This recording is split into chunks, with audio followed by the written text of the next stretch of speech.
Good day guys! What's up sa inyo guys? So, itong video pala guys, so ituturo ko pala sa inyo guys kung paano i-link ang ating GCash card sa ating GCash app. Ayan guys, so dumating na pala yung order natin na GCash card galing sa GCash. So, inabot din ng 1 week. So, ang nag-receive po nito ay aking magulang dahil wala ako sa Pilipinas. So, magulang ko po ang nag-receive niyan. So, pwede naman po yun.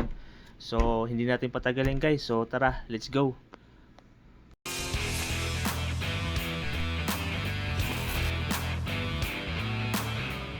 Unang-una pala guys, pupunta tayo dito sa GCash app. Open lang natin 'to. Ayan. So, dito guys, sa baba makikita natin yung profile. Ayan. Tapos guys, click naman natin itong My Link Account. Click lang natin 'to guys. Ayan. Tapos guys, makikita natin dito yung GCash card.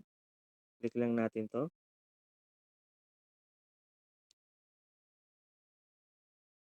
Ayan. Scroll down na natin. So, may makikita kayo dito guys sa Link My Account. Link My Card. So, click lang natin 'to.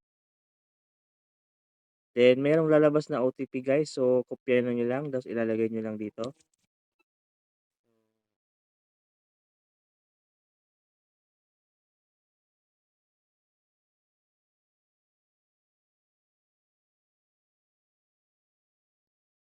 At dito naman guys, so makikita natin yung last 4 digit guys. So, makikita natin to guys sa likod ng GCash card sa likod guys. So, makikita natin guys yung number sa taas, yung card number. So, apat lang po yung kukunin natin guys. Dito naman guys sa virtual account number guys, so makikita din natin to sa card sa likod ng GCash card guys. Yung 12 digit guys. So dito ilalagay natin guys sa virtual number account. So next na natin. Ayan guys, so may nakalagay na dito guys. So your GCash card is now linked. Yan. So next guys, ilalagay natin guys yung PIN number guys. So dapat guys ilista nyo yung PIN number nyo. Kailangan po ito. So 6 number po ilagay nyo.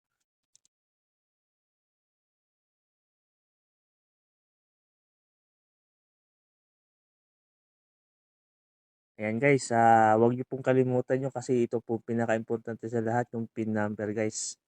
So next lang natin. Ayan guys, so now GCash card link. So okay na po guys. So napakadali lang guys, 'di ba? Ulit tayo guys. So makikita natin dito, click lang natin kung nakalink na ba siya. Ayan guys, so GCash card. So nakalink na guys. Ayan guys, so hanggang dito na lang ang video natin. So maraming salamat po. Sana po meron kayong natutunan sa video na to.